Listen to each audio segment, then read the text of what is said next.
হে hello guys, আমি নিকিতা। আমি চলে এসেছি তোমাদের জন্য আরেকটি নতুন ভিডিও নিয়ে। আজকের ভিডিওতে আমি শেয়ার করব আমরা চতুর্থীর দিন কোথায় গেলাম, কি করলাম, কীরকম মজা করলাম। যেহেতু এটা আমাদের বিয়ের পরে প্রথম পুজো, তো তোমরা ভিডিওটি একদম স্কিপ না করে ফার্স্ট টু লাস্ট পুরোটা দেখো। আশা করি অনেক মজা পাবে, আর একদম পুরোটা দেখো। তো চলো বেশি দেরি না করে ভিডিওটি শুরু করা যাক। তো ভিডিও ক্লিপসটি আমি শুরুর থেকে নিতে পারিনি। এখানে আমি রেডি হয়ে দেখো আমরা সবাই বসে পড়েছি।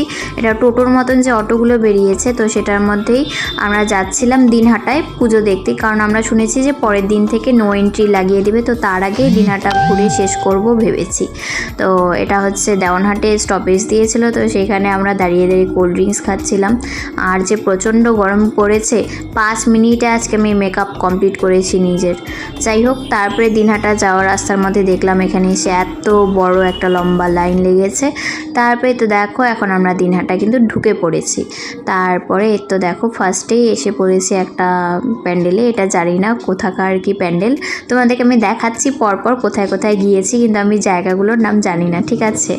তো দেখো খুব সুন্দর করেছে। দিনহাটার পুজো প্রত্যেকবারই ভালো করে, খুব কম পুজো হয়, বেশি পুজো হয় না কোচবিহারের মতন, কিন্তু যেগুলো করে সব ভালো করে। কোচবিহারে যেরকম ছোট বড় মিলিয়ে করে, আর দিনহাটাতে প্রত্যেকটা পুজোই বড় হয়। দেখো ভীষণ সুন্দর কাজ করেছে প্যান্ডেলটার, তোমরা দেখে নাও।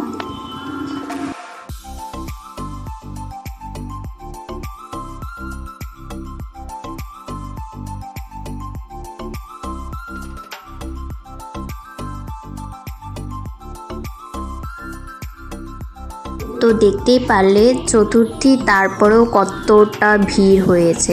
তো দেখো খুব সুন্দর মায়ের প্রতিমাটা করেছে, তোমরা প্রণাম করে নিও।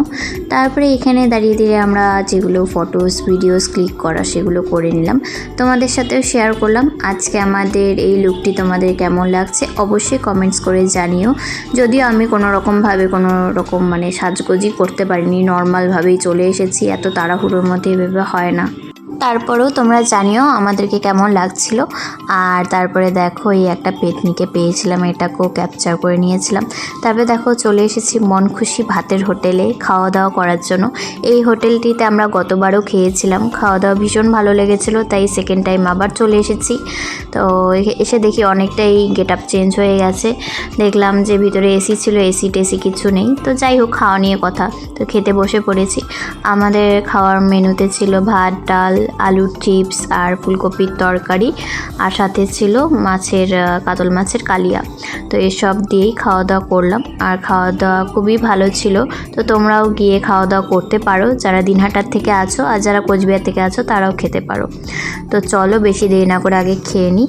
ভীষণ টেস্টি ছিল খাওয়াটা, আর আমি যেহেতু মানে আমার পেট একদম ফাঁকা, তো আমার তো খেতে তো ভীষণ ভালো লাগছিল। তো আগে খেয়ে নিই। তো কাতল মাছের পিসগুলো তোমরা দেখে নাও, কত বড় বড় ছিল। ওটাও ক্যাপচার করে রেখেছি তোমাদের সাথে শেয়ার করব বলে। তো কাতল মাছটা দিয়ে এখন খাচ্ছি। কাতল মাছটাও ভালো লেগেছে, কিন্তু মানে মাছটা খেতে ঠিক ছিল, কিন্তু ঝোলটা একটু কেমন জানি লেগেছে, মানে একটু বেশি গ্রেভিটা দিয়ে দিয়েছে, আর গ্রেভির মধ্যে কী বা দিয়েছে। যাই হোক, এমনিতে খেতে ভালোই ছিল, এবারের ছিল, খাওয়া যাবে। তো খাওয়া দাওয়া শেষে এখন বেরিয়ে পড়েছি। এখন আরও কিছু মণ্ডপ প্যান্ডেল ঘুরে তারপরে চলে যাব বাড়ির উদ্দেশ্যে, রওনা দিব। আমরা এখানে ঢুকতে ঢুকতেই 12টা পার হয়ে গেছে। তো দেখো আরেকটা প্যান্ডেলে চলে এসেছি। তো এখানে এসে তোমাদেরকে একটু ভিডিও করে দেখিয়ে দিলাম কেমন প্যান্ডেলটা। এটা একটা মানে বাঁশ টাস দিয়েই করেছে প্যান্ডেলটা, মাটির পুতুল টুতুল সব দিয়ে করেছে। তো দেখো তোমরা দেখে কেমন হয়েছে প্যান্ডেলটা জানাও। আর যারা যারা কোচবিহার থেকে আছো তোমরা এই প্যান্ডেলগুলো ঘুরে দেখতে পারো। আমরা যেগুলোতে গিয়েছিলাম, আমি কোনো জায়গারই নাম জানি না, তো সেক্ষেত্রে তোমাদেরকে আমি প্যান্ডেলই দেখাতে পারবো। তোমরা এই প্যান্ডেলগুলো অবশ্যই ঘুরে এসো, ভালো লাগবে আশা করি।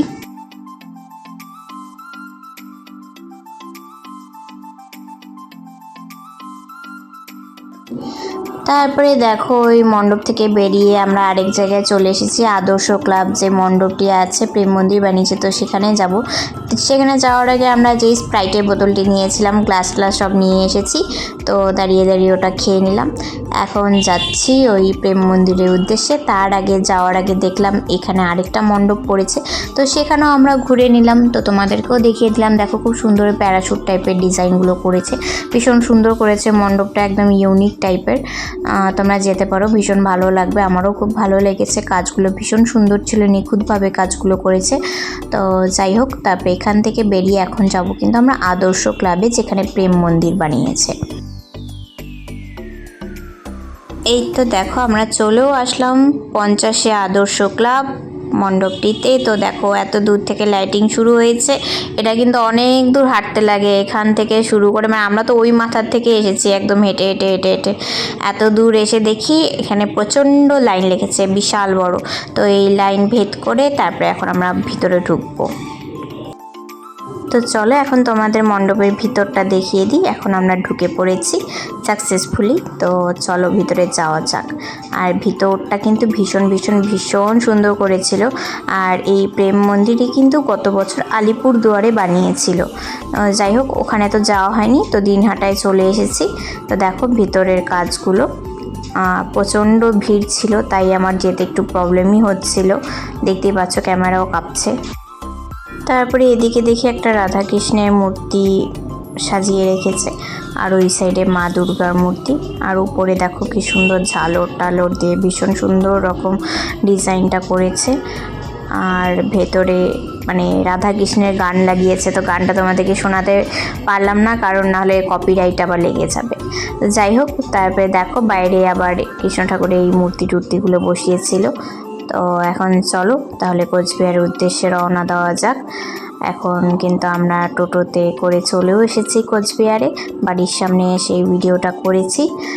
আর আস্তে আস্তে কিন্তু প্রায় 2-2:30 বেজে গেছে আমাদের। তো আজকের ভিডিওটি এতটুকুই, দেখা হচ্ছে খুব তাড়াতাড়ি পরের একটি ভিডিওতে। ততক্ষণের জন্য সবাইকে টাটা, সবাই খুব ভালো থেকো, সুস্থ থেকো। আর আজকে কিন্তু ভীষণ রকমভাবে গরম পড়েছিল, তাই আমি একটু দেখো আমার ফেসটাকে দেখিয়ে লাস্টে ভিডিওটা এন্ড করলাম। তো চলো টাটা।